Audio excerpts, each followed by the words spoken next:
Hello, hello. I'll tell you later. All right, tell me later. Morning. Good morning. So this is day one of our private session. Steve registered, so I think Steve's coming. Steve who?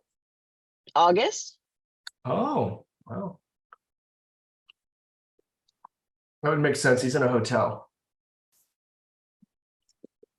Yeah, his house is full of mold. Oh, that's right. You said that. Yeesh. Eesh. That's Today is terrible. 9/9/23.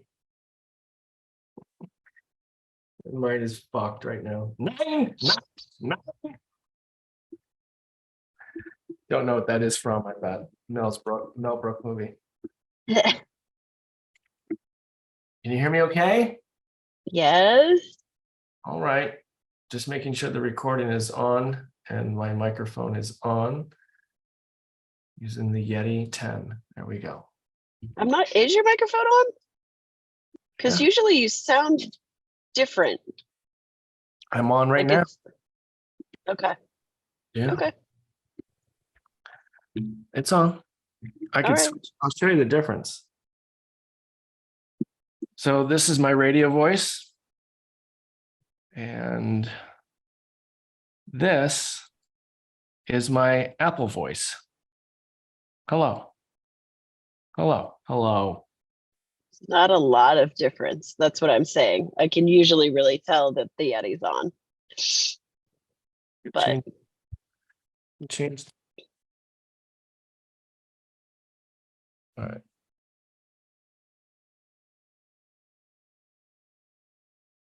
How's that now? that's different. Yep. I changed the thing in the back. I don't know. Yeah. The Dynamic. cone or whatever it is. Yeah. Yes. So, how was your week? It happened. It was weekly.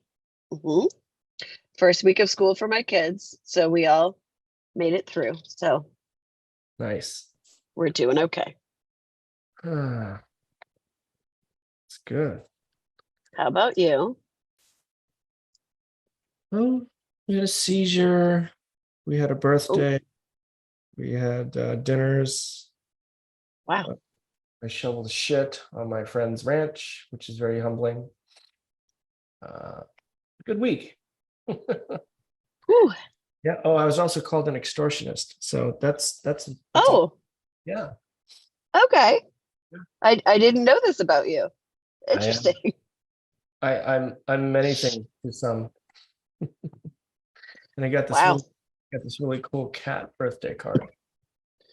Awesome. Here is Andrew Hoffman. All right. I don't know who that is. Do you know who that is? We'll find out. We shall see. 11.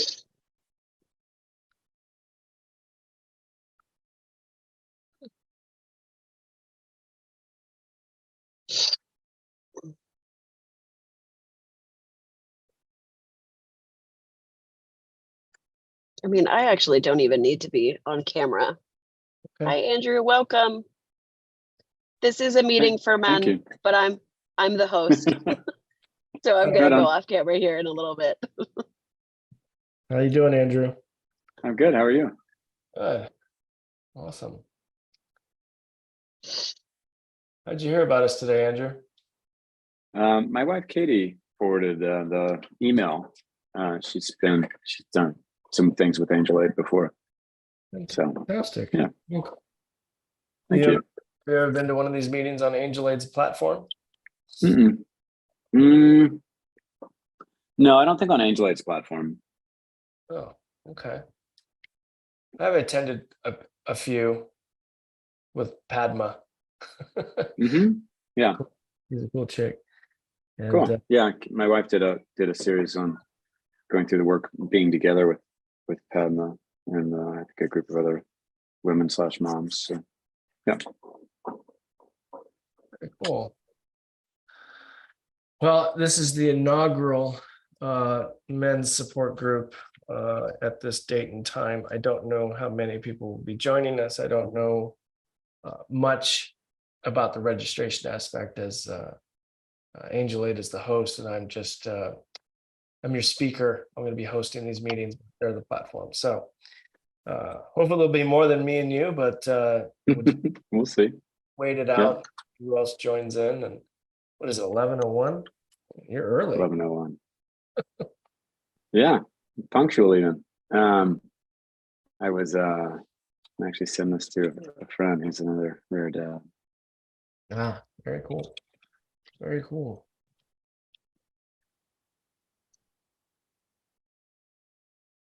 Yeah, sick.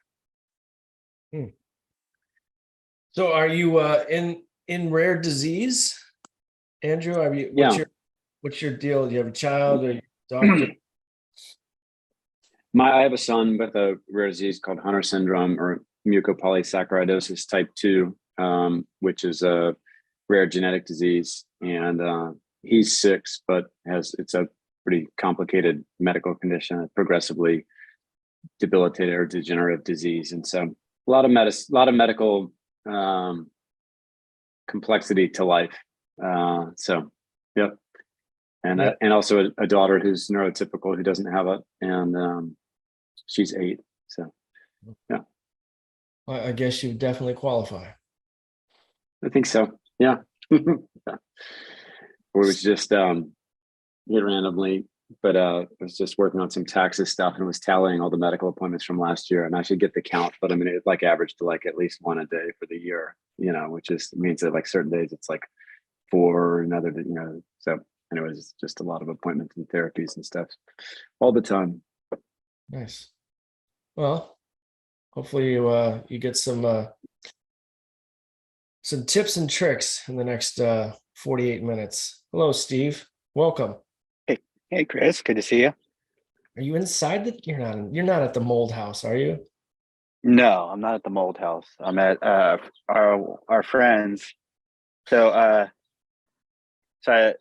my wife and kid are still at the hotel because our house had got mold.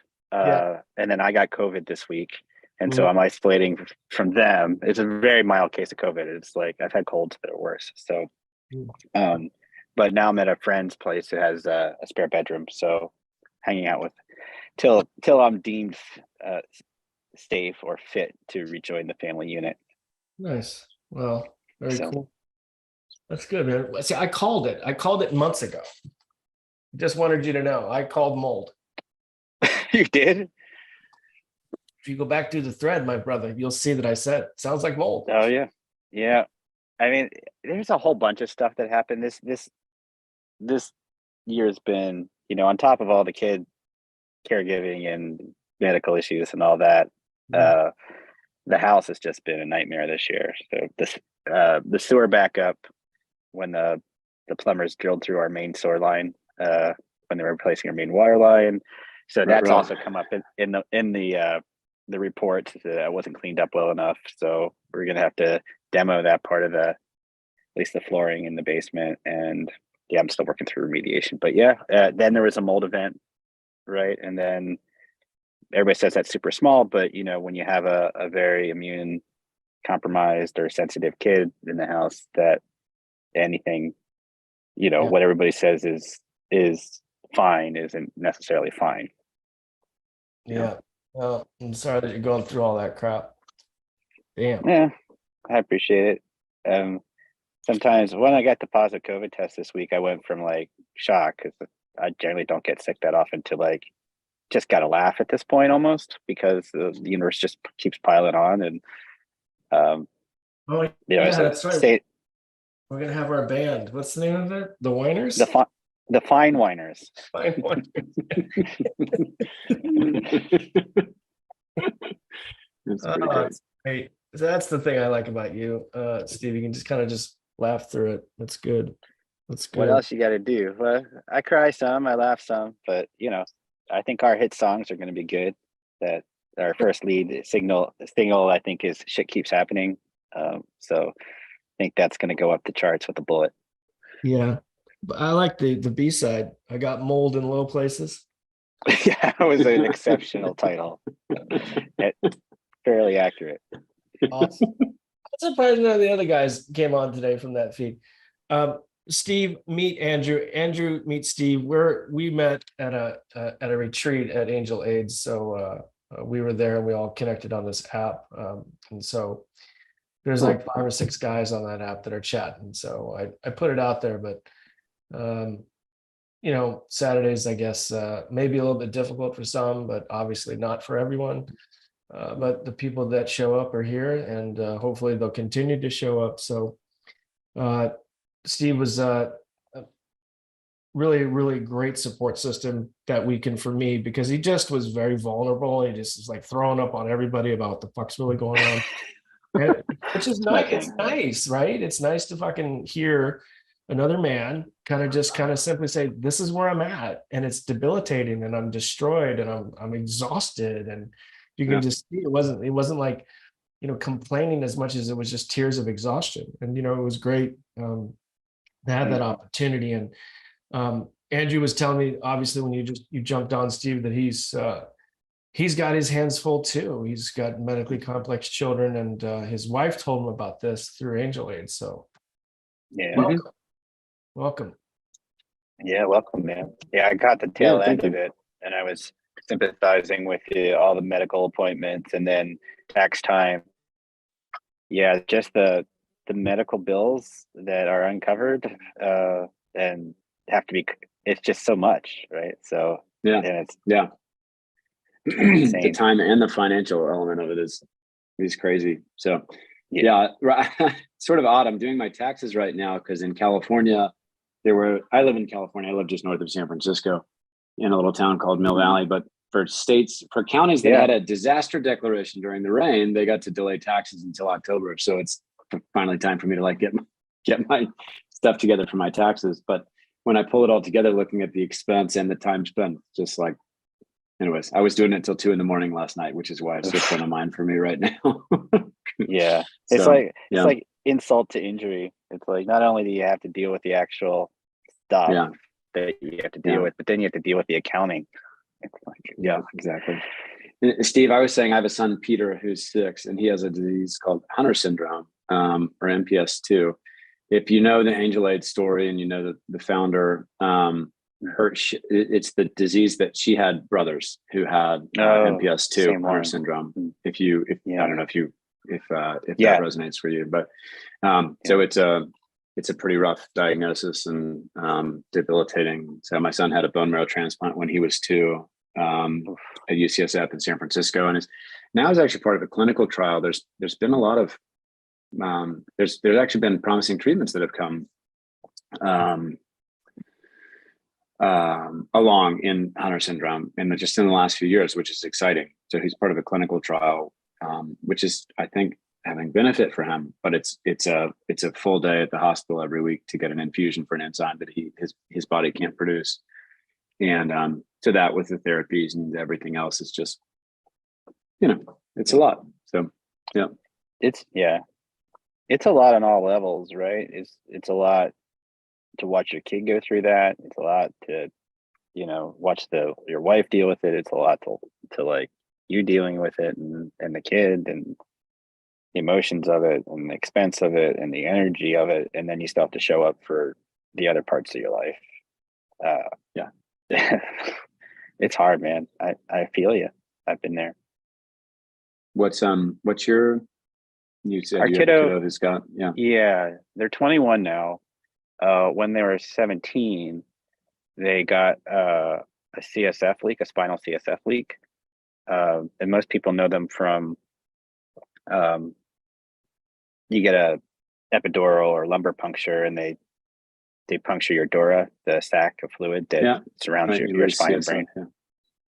Yeah. And so it went undiagnosed or wrongly diagnosed until 2021, middle of 2021. And then it's been a series of procedures, 2 up in Portland that worked but were done badly or done in an uninformed way.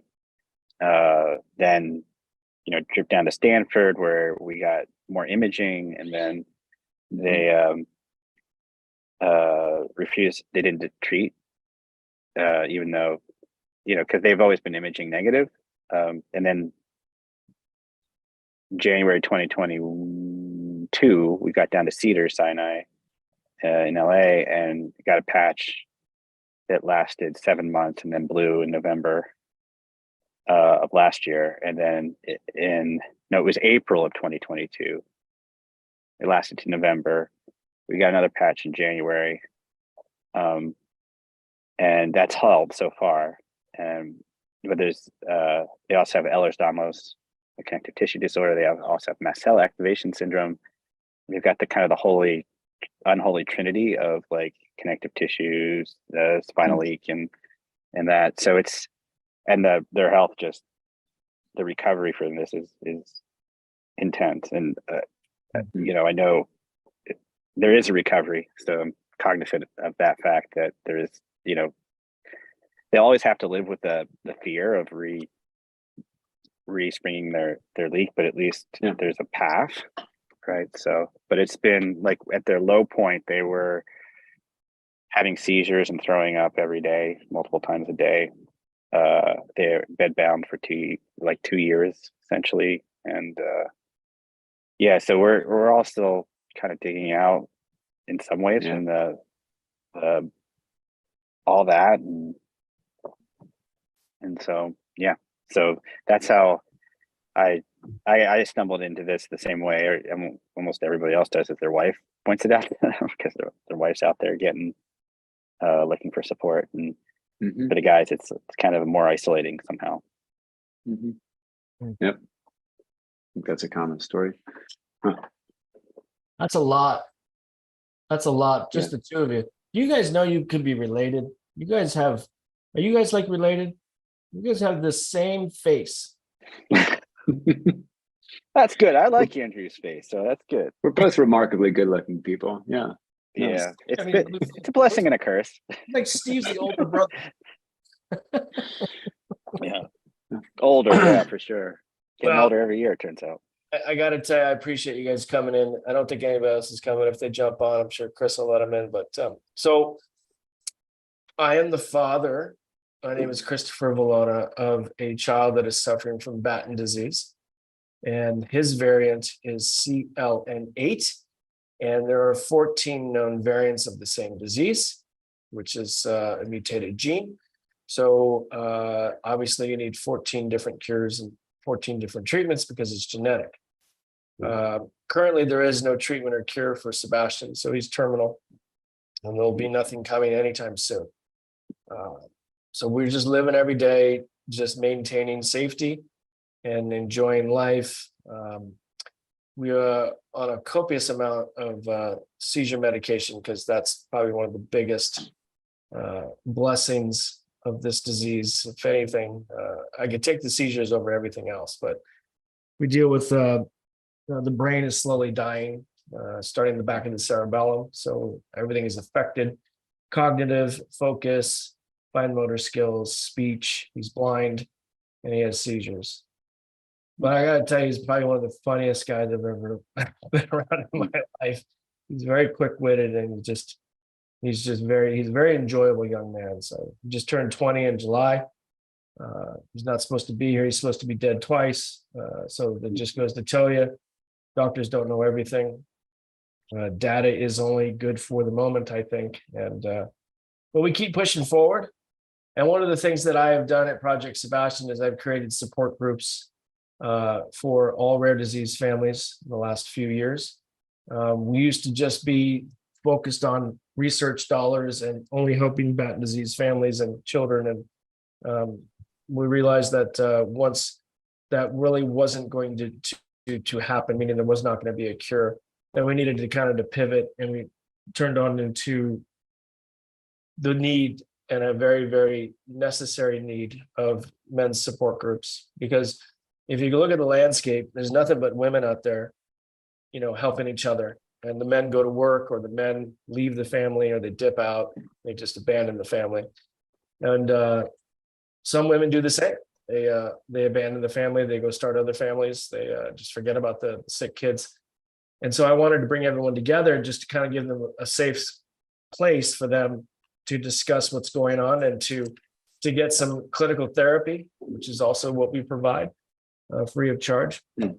And we also are now diving into addiction therapy for people that are trying to find a sober place. So I was really honored when the curators of Angel Aid asked me to help them reach the male component of Angel Aid, which was great. So of course I said yes immediately, and here we are. And I know that this is a difficult thing for people to admit, and I know it's not what men usually do.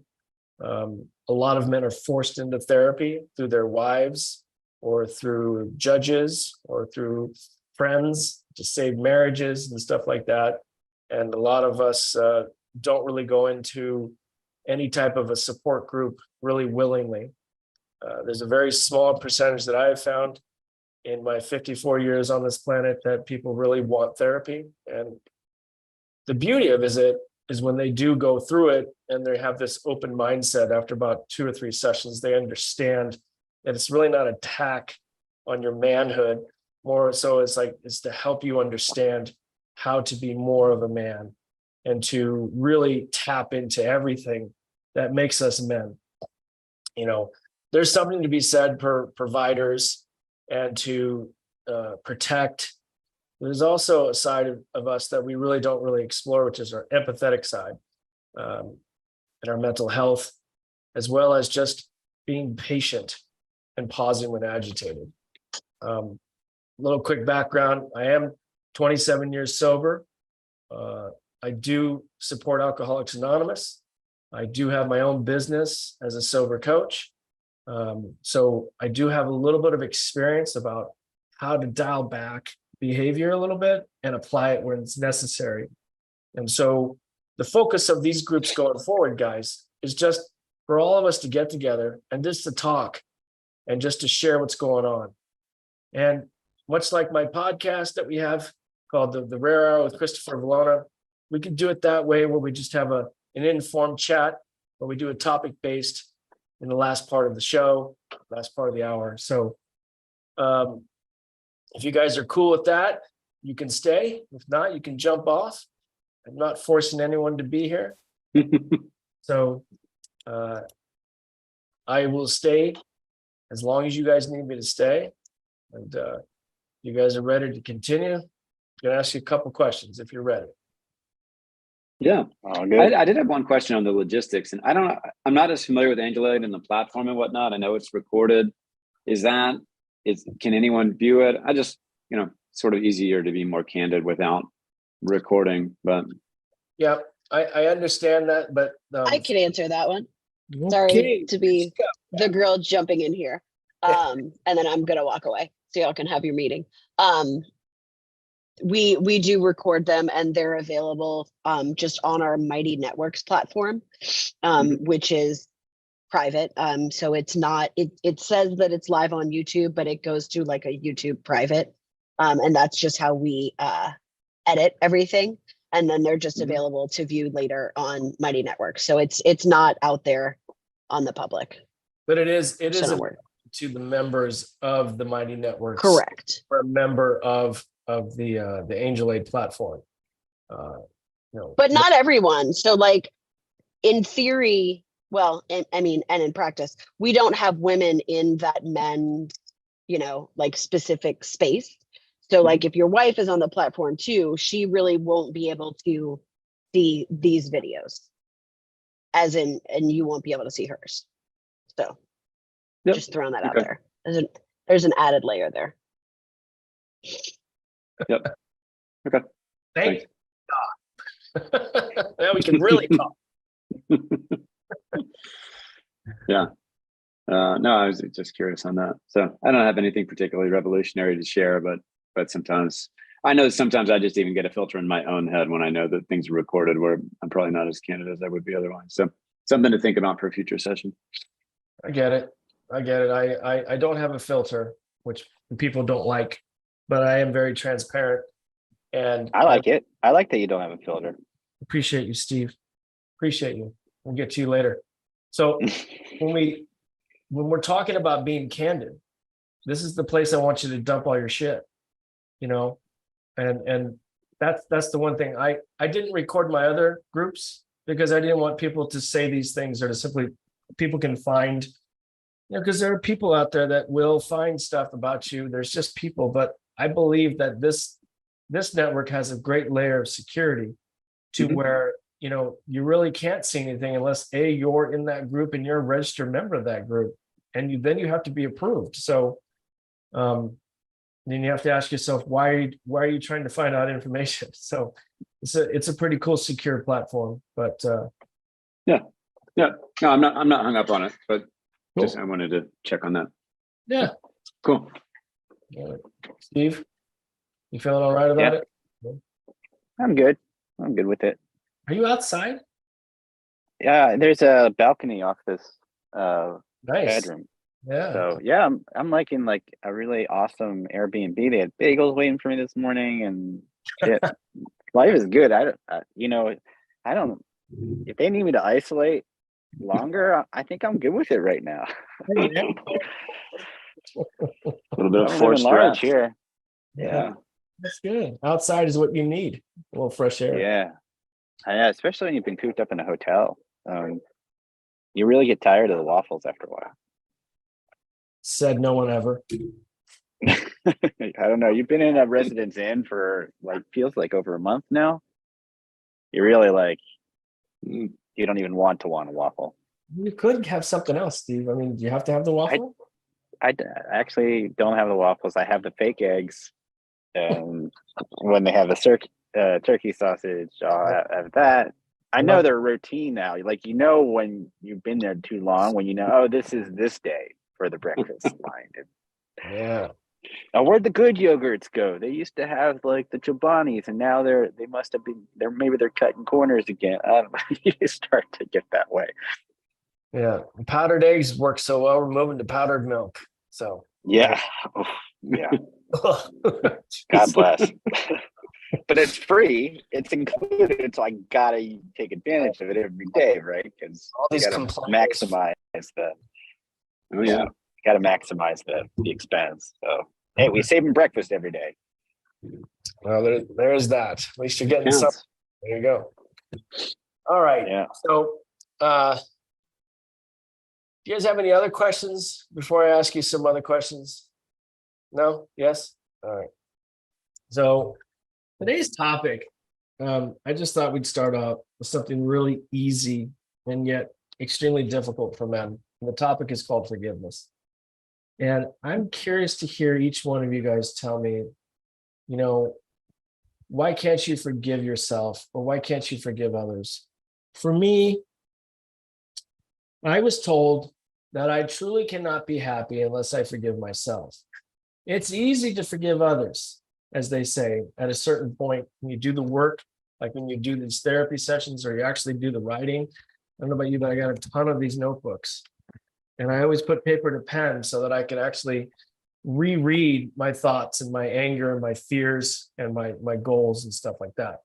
And for this meeting, I wrote down a bunch of stuff, and I was looking around on just everything about, you know, what does it mean to forgive? You know, we always say, hey, I'm sorry, but the behavior doesn't change. And we always have to say, I'm sorry again, right?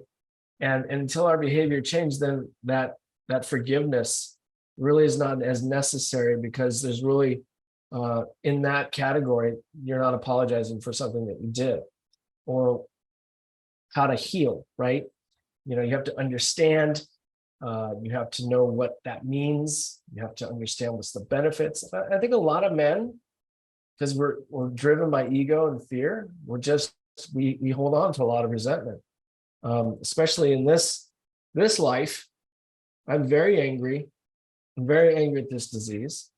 I'm very angry at my ex-wife, who doesn't do shit anymore except complain. I'm very angry that my son doesn't have a life like the other children in this world at 20. I'm very angry that he is isolated a lot of the time. I'm angry that people do not want to be in our lives. I'm angry about a lot of stuff. And it's like, fuck.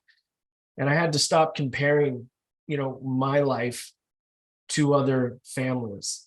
And I had to learn how to really look at the similarities and not so much the differences.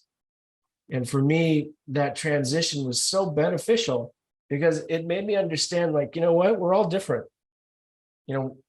Why am I so jealous? Why do I have so much resentment as a man?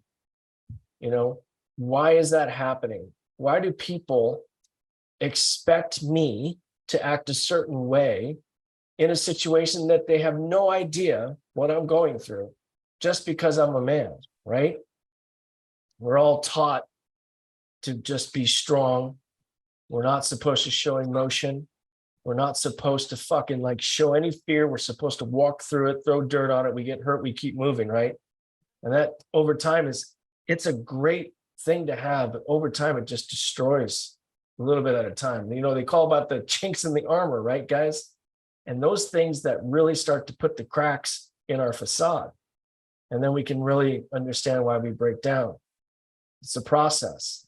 And we are built differently. I'm just going to say that. We are men. We are not women.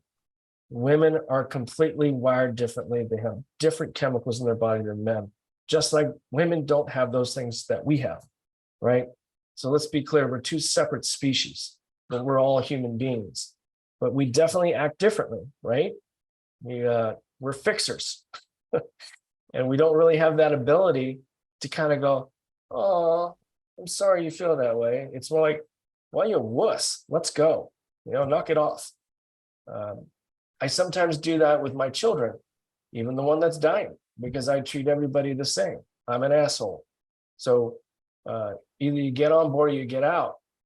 And that didn't really work for, a very long time. There was a lot of conflict internally and externally, right?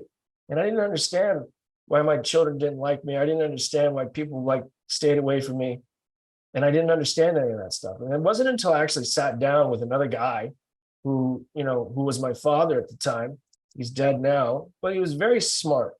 And I started listening to him about around the time I had about a year of sobriety when I was 27. It was a very long time ago. And he said something that I never forget it. He said, "You are the man that you want to be, not to be accepted by those who are thee." And I was like, man, what is he talking about? He's like, just be you.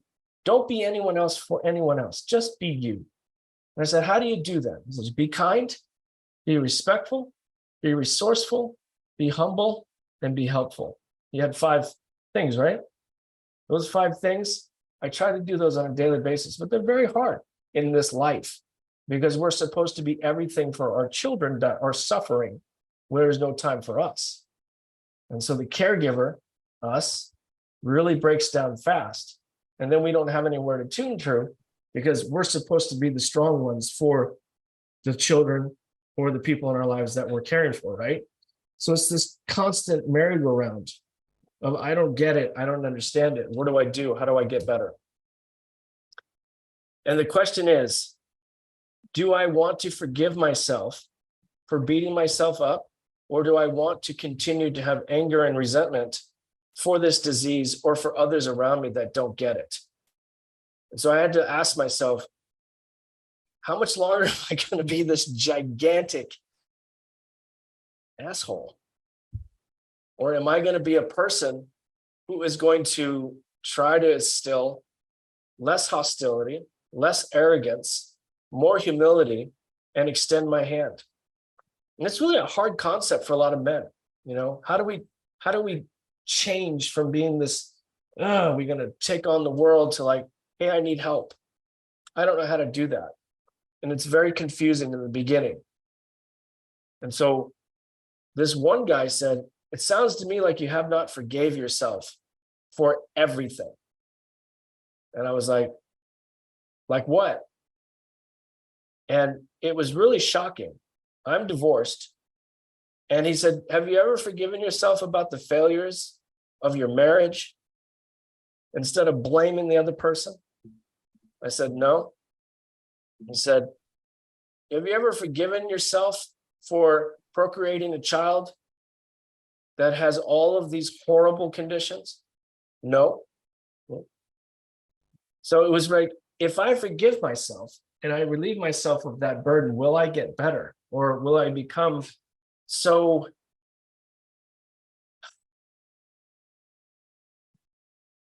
non-involved? Because I think men need something, right? To get up every day, to look forward to every day, to like fight every day, right? And I said, I don't know how to downshift like that. I feel like if I'm going to forgive myself, I'm going to be less of a man, and I am in touch with my softer side, all these things, and it's really hard for me to do. Can you guess what my dad said? Rome wasn't built in a day. Neither were you. So you have to take it one day at a time, and you have to understand that you can change, but you're the only person who can change. You and your best friend, which is the guy in the mirror. Those two guys are in charge of your life, no one else. And I said, it's hard to turn off all of that anger and hate and resentment. And he says, it's nothing but a simple word called fear. Fear is what drives us men to make decisions, irrational or rational. We are fearful of something, that's why we act. And that's just a true statement for a lot of idiots like me. So I said, if I was to forgive myself, would the fear leave my body? And he said, yeah, not all at once. But again, how do we forgive ourselves? What is forgiveness to you guys? Now, I know I went on, and I'm sorry, but I kind of want to let you in on about who I am as a person. So I want to ask you each question. I want you to respond. What is forgiveness to you? So whoever wants to go first.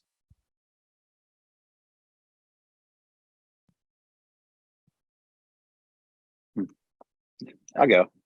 All right. I don't know. The forgiveness thing's tricky for me.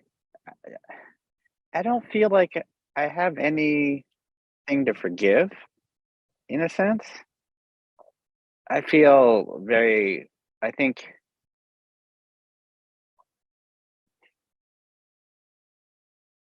I feel like there's just on top of my, we're navigating life as humans, as men, through whatever age we're at, and we are encountering, even with all the stuff going on with our kids and the caregiving, like we're still going through our growth as an identity as people, right? So whatever, I'm 55 now, and still kind of figuring out who I am underneath all this other stuff that's going on. And to me, it's not so much about forgiveness. It's trying to figure out, well, who am I? Like, who am I really? What am I about? What are how should I be reacting to things? How am I reacting to things? I think the struggle isn't so much forgiveness. For me, it's sort of like, I think it's a little bit more like along the lines of you, Chris, and like leaning into who you really are and being unfiltered about it, instead of being like, I should be like this, or I should be like that. I feel like I complain too much about everything sometimes. And I mean, it sounds like objectively you've got some things that are worthy of a couple complaints over the last few years here. yeah. And yeah, objectively, a lot of shit's happened. And every time I do like post onto Facebook or have a vulnerable post, like somebody raises their hand and say, I'm really glad you posted that. Like, I want to know what's going on, or you gave me some permission to do something, or it made me understand you better. And, and I think some of it's the vulnerability is like, I am sometimes I just feel like I'm a whiny bitch. And but what am I gonna do? I'm like, I'm fucking whining. I'm like, there's shit going on, and I don't want it to be going on. And I guess I get more I don't know that forgiveness is the right angle for me. I get angry. I get very sad, especially this time of year, and then which is back to school, right? This is the time where you're reminded how much the rest of the world is moving forward, and you're on this other track. And graduation time is the other time, right? Those are really painful times to be on the social media and I'm legitimately happy for everybody, but initially it was Cosmo's peers, that's my kid's name, who were graduating high school, and now they're getting to the point where they're getting ready to graduate college or graduating college, and they're moving on and our friends are like, the reason I'm here is because they have an empty nest now. These are friends we met through Cosmo's school when they were in school. And so it's just some sort of that sadness. Sometimes it's anger, but I don't feel like it's directed at anybody in terms of like forgiveness. I think it's more like, how hard do I want to be on myself? Am I being hard on myself? And just kind of this kind of constant flailing around of like, how am I supposed to be showing up for this? Right. And I don't know. I mean, that's why the retreat was great, because I gave up on trying to show up any other way than I was. I couldn't contain it anymore. Like, I talked to one of the guys. I was always bursting into tears the whole time, the whole weekend. But that's just where I was. I couldn't not, right? It was just, it's so boiled up. And even just talking about it kind of made me well up a little bit, like when you were talking about it, Chris. So yeah, I mean, that's, to me, it's more of like a searching and a confusion, which I think is also at the root of like, well, who the fuck am I at? Even without all this stuff, like, who am I really? And it's more existential in some ways.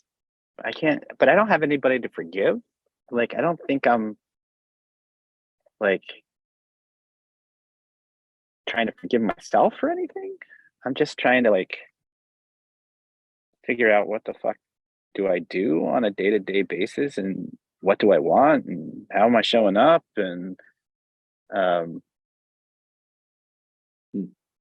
only thing I'm certain of is like, a father, supports his kid, right? That's the anchor. Like, that's the thing that is the only thing I'm absolutely certain of. Everything else feels like it's in play a lot of the time.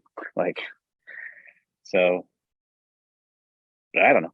I guess it's all a bunch of confusion, which sort of makes sense. I got diagnosed adult ADHD this year as well, which is actually helpful. And I'm working with somebody on that. And it's really been helpful to understand how my brain's been working this whole time, and why it gets all scattered and really easily overwhelmed.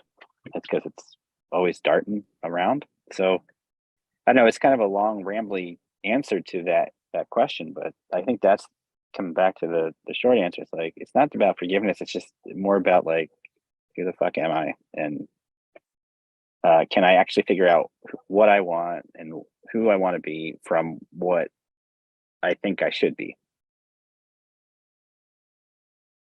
Yeah, that resonates with me. Chris, I'm happy to jump in, or if you got thoughts on that, feel free to. No, I mean, yeah, he was the waterworks show the whole weekend. God bless him. And Get it? I'm not teasing you. I'm just saying that you're decompressing your way. I mean, the guys were doing their own fucking thing too, right? Everybody was just showing up, and there was a lot of walls still in this motherfucking crew. We call it the cookie crew because we're eating cookies every day. And but yeah, I at first I felt embarrassed for Steve. I really did. I'm like, God damn, shit, bro, get it together. By the end That's the voice I hear. By the end of the hour, I was fucking doing it right with him. I was crying too. So it was just one of those things. So I'm not dogging him. That's how he does it, and that's what his internal mechanisms tell him to do, which is great. A lot of men can't do what Steve does. I applaud you, Steve. Thanks. I mean, it was funny because I found out that there was general agreement that that I was most in need of like getting stoned, like seriously stoned. And it was funny because the person I think the most felt that was the cop. Jeremy. So he's like, oh, that dude's got to like license, let it out or loosen up or chill or whatever. Well, there was relief on campus, and don't know if you partook yet, but And I can't smoke it. I can only eat it. So I can't really smoke. It just never works with my lungs, but I can ingest. So. Yes. All right, Andrew, what do you got, brother? Talk to me about forgiveness, what it means to you. Yeah, thanks. And thanks, Steve, for sharing. What I've been feeling a lot of recently is similar to Steve. I'm not as wired toward anger. So some of my life story is my dad had cancer when I was a kid, and he almost died when I was 1, and went through a ton of aggressive treatment and recovered, but then passed away when I was 10. So my early childhood was one in which there was a fair amount of medical complexity with my father being sick. And I have 2 older sisters and my mom, and we're very close. We went through a lot together. And so I also grew up in after the age of 10, when my father passed, surrounded by women. So I don't know, you never know exactly what causes you to form in different ways, but going through that early trauma, and then also being with them as my family cohort and whatnot, like, what's the word? Trafficking in emotions, or like chatting emotions and stuff, is something I've been more sort of natively comfortable with. And also, like, I go into sadness or things like that more readily than I go into anger. So Steve, some of what you said resonated with me. But some of I, in my own head, I find myself wondering a lot of times with this, like what's masculinity, what's femininity? Like, I'm a relatively emotionally aware man, if that makes sense. And my wife and I chuckle sometimes that of the 2 of us, I'm the one who's more likely to want, like, bring up a talking about feelings conversation, which we can laugh about. And I'm very happily married, and like we have a great relationship, which we're doubly thankful for, because in the rare disease community, there are it's not easy. So, but I have a friend who's going through a messy divorce right now, and we've just, like, it's made me and my wife so much more thankful to have each other. We were talking about that last night. But anyways, the thing that I'm wrestling with in my head as you talk about forgiveness is it's not as much that I don't feel like I'm wired toward anger, but I feel this intense accountability about all aspects of life at all times. And I think that my default drive is whatever's happening, whatever shit is going wrong, my default drive is to be like, I could fix that. And I just and so I'm an executive at a climate tech startup, where we have bold goals towards changing the energy system. A whole different story, but I joined that for a pittance of a salary and no benefits, and then we got Peter's diagnosis like 3 months later. And I'm there five years later, and it's been it's a good group of people, but it's like that in and of itself would be a lot to do. And then we've been dealing with the healthcare journey for our family and for my son at the same time. But the like accountability of like, well, I've got to make sure that my company succeeds, and I've got to make sure my son's okay, and I've got to make sure my family's okay, and I've got to make sure. I mean, it's just like I see something's going wrong, and I almost like feel this need to like, well, I could help them with that. Like, no, Andrew, I don't need to, like, that's not my job. And like, so that forgiveness, not as much that I'm angry, but it's like this maybe rest, or maybe like, no, the world is not mine. Like, I'm not God. And I do not have the solution to every problem. And in fact, I regularly exhaust myself thinking that I could. If I'm angry, sometimes I'm mad at God, because it feels like the world's got there's so many things that are fucked up. the accountability piece and the exhaustion that comes from feeling like I've got to intervene in all these circumstances to fix them. What you said, Chris, about we're fixers, I definitely get into that, where I'll just be like, well, like, I've got to be the solution to that problem, like, even when nobody's asking me to. Like, and why do I do that? Like, that's just a waste of energy on my part, and even somebody might not want me to. So that, like, treadmill, and that, like, I think there's a positive to accountability. I think that's a good trait in general, but the, like, need to be the accountable one, and the, like, the stable one in all circumstances of, like, and I see this in my work, or I see it in other sorts of situations. Like, I have to be on an even keel at all times. Like, for me to be unhinged is like nope, don't go there. That's like, I just know that about myself. So the more unstable the environment around me gets, the more I feel like I've got to be like the rock in the circumstances, or the foundation bedrock. So I don't know. I'm kind of doing verbal diarrhea, but it's not necessarily addressing forgiveness, but I'm feeling fairly tightly wound, and just a little like, there's just too much kind of going on multiple fronts, it feels like. And I feel like I to some extent do it to myself, because I like decide to take accountability for things that aren't rightfully mine. And so that's like just been on my mind recently.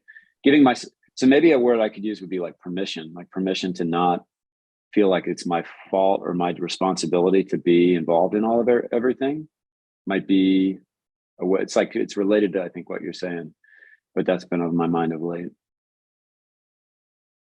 Yeah, there's a lot we can't Oh, do. Can't fix these medical conditions. We can't ultimately drive whether our company succeeds, or we can contribute, but it's like, we are not by ourselves going to keep the world spinning. And I think oftentimes I feel like I've got to be the one who's like making sure that the world keeps spinning on its axis appropriately. So. I totally feel you there. Having been my own startup journey, and actually I coach startup founders as my way I make my money. So I think, so I totally get that feeling of like, you have to be the grown up all the time.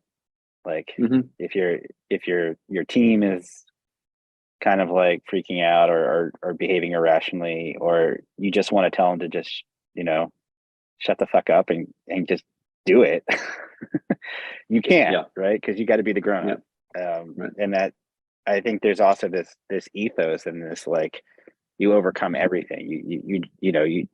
You drive, you just keep driving, you never quit. You're there's this kind of this mythology around it, but you're right. In the reality, you don't control any outcome. None of us control outcomes, right? We can give ourselves probabilities based on circumstances, but the outcomes themselves are fucking out of our control. Yep. Right.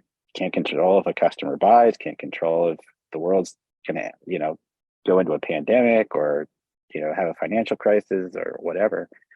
Yeah. But I totally get what you're saying about, like, hey, we're here to fix shit. Like, and I think that's some of the hardest things, like, just that resonated with me, is like, I think the things where I really run up against it emotionally during over the years is like as the father, you're supposed to fix it. You're supposed to be the one who fixes it, and I couldn't fix it, right? And that's hard. So I just want to just lay that out and just say, yeah, I feel you on that. Yep. Good shit. It's like insightful, isn't it? I mean, listen, the reason why I picked the topic today, forgiveness, because at the very core of it, we're all struggling with failures internally as men. Whether it's your business acumen, your children, your relationships, we're all failing at something. And the purpose of today's discussion was just to kind of make you guys understand that there's benefits, there's a process, there's also gifts within this entire setting for forgiveness, you know. It's hard to really see when we put up our walls. And as fixers, boy, oh boy, I rush when I should not. Just like you, Andrew. Nobody asked you, motherfucker. Sit down and let me just complain. I don't know how to do that. And I upset my girlfriend a lot. And I upset other people a lot because, we're reactionaries. We just say, just do it. Let's go. If I can't figure it out, I tore apart my Jeep engine and my transmission from YouTube. I'm not a mechanic, but we did it. We put it back together. And just like, the Brady Bunch, there was a few parts left over. There always is. Where's that? I swear. Somebody must have put that there. I brought that in after. But I also, what's that?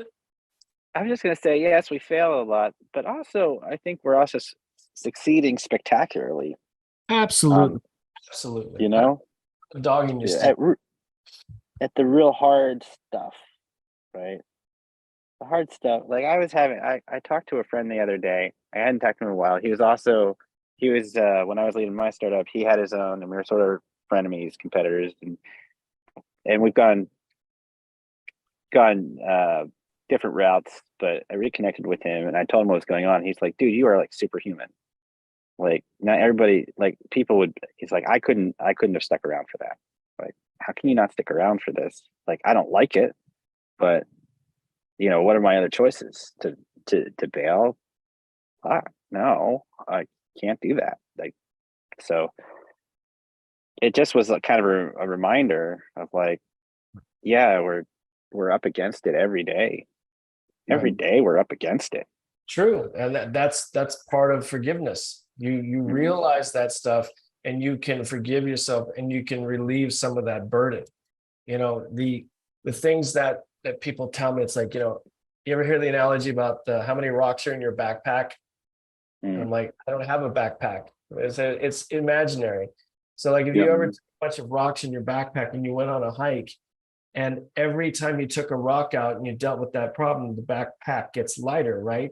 And so these things that weigh us down in life, it's harder and harder. But however, when we set down that burden, which is the rock thing analogy, we feel a little bit better. And I found that when I did that, and I'm going to give you some tips and tricks here, because this is just not me talking out my ass. You reduce your stress, right? Our relationships improve. Maybe some of my mental health kind of fixes itself a little bit. I'm not as depressed. Somebody alluded to being sad as a reaction, anxiety. And I also find that my self-esteem, it increases a little bit. I can forgive myself making these stupid little mistakes, and I can, as you said, have accountability, right, Andrew? And say, hey, I'm sorry, I screwed up, and that person who forgives us makes us feel like, oh, this accountability does work, we can acknowledge our feelings more. We can understand others better. I can let go of more resentments once I've figured it out. And that starts my healing, right? And, just so you know, this is not going to happen in the next 2 days with you guys. This is a lifelong practice. So, when we make amends, we really have to put ourselves in that list somewhere, right? And I'm going to just tell you, because we're almost out of time here, is there is a process, but it's just going to take some time. I told you a couple of things about the benefits and how to understand it. And I understand that we have this mentality of fixing shit. And I think a lot of us need to step back and let a lot of stuff go. Like we said before, how do we remove a lot of that anxiety and stress? You just have to let go of it. I'm still dealing with my ex-wife, and I have to remember on a daily basis to forgive her, because I think she's suffering from a mental illness, and I think that she's an addict, and I think that she is scared. And I can sit there and throw all the darts I want, but I just have to remember that, I am accountable, right? If you just have this little image, if you ever took your fingers and you pointed at, that's the fucking problem. You're the problem. I got one finger pointing at that person, place, or thing, but I got three fingers pointing back at me. I'm the problem too, right? It takes two to tango. And a lot of us don't really realize that because we're so angry and want to be right. So I have to forgive myself. That's what I'm trying to do. And I wanted to share that with you this hour and just tell you, I'm with you. If you want me to talk to me, I'm always available. I'm gonna put my number in the chat here. You guys can text me whatever you want. Or if you want to join us, Andrew, on that platform, I forget, is it Signal? It's no, it's WhatsApp. It's just a WhatsApp group. I'm happy to invite you, Andrew, if you want to join in it. Yeah, sure. And so what it is, Is it it's just a group of guys from the retreat, and we're all just talking about life and stuff like that, and just checking in with each other. Steve pretty much controls 99% of the text messages. We have to get others involved. I find when I post something, then you guys get going talking about vans and shit. But I just come on to complain and whine, and you know, I got an audience that will bear with me. I take every opportunity with a smile to like just chime in. So yeah, I figure Cool. I'm giving permission for others to complain and whine as well. that's right. Because misery loves company. Jesus. Yeah.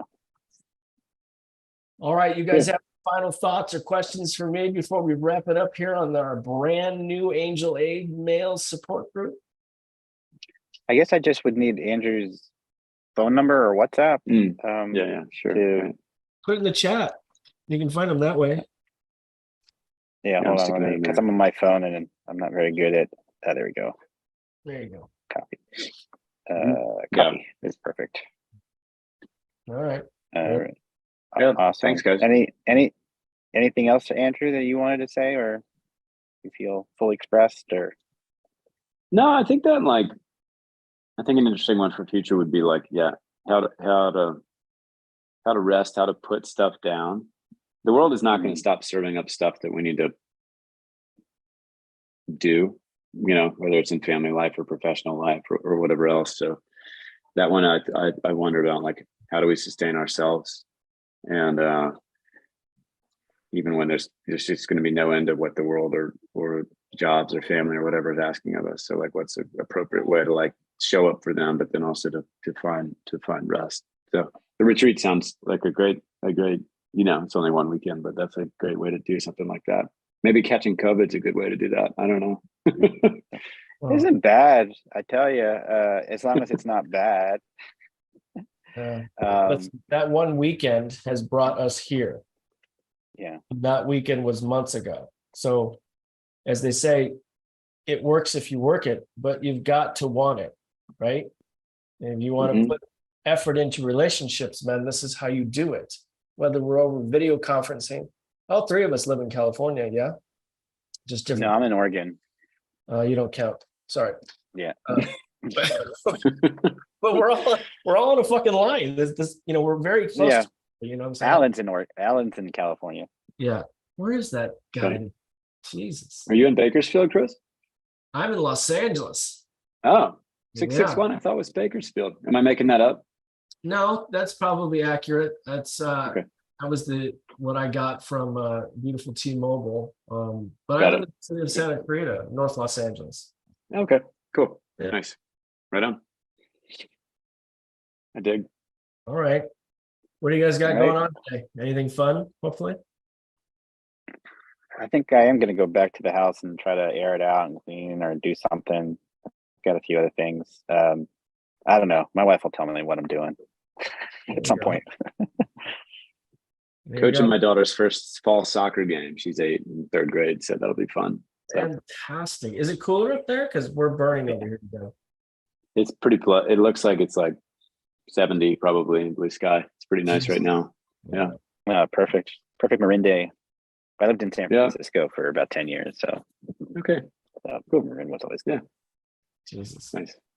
All I've right, got a guys. friend who's in LA who got caught in Black Rock City last week, which sounded like just a mud shit show. I mean, just having not been there, it sounded pretty hilarious. But he got he Yeah. got out, but like, man, it sounded like a mess. So yeah, But those diehards would say it was the best weekend ever. right, yeah, Yeah, No, my, he'll go- my he'll friend go was back there next and she year. was like, yeah, no, it was awesome. Yeah, I want to go next year, I think, but I don't want the mud. yeah. Maybe check the forecast first. Yeah. All right, guys. All Thank you. right. I hope I see you next month. If this thing starts to get some legs, we're going to try to move it to like every week. But that's up to you and me. Just tell people about us and tell people about Angel AIDS and the app, and this is where the men are going to figure us out. So Cool. Thanks, guys. Awesome. all right, see you guys. Good to Thank meet you you, so Andrew. much. Take care.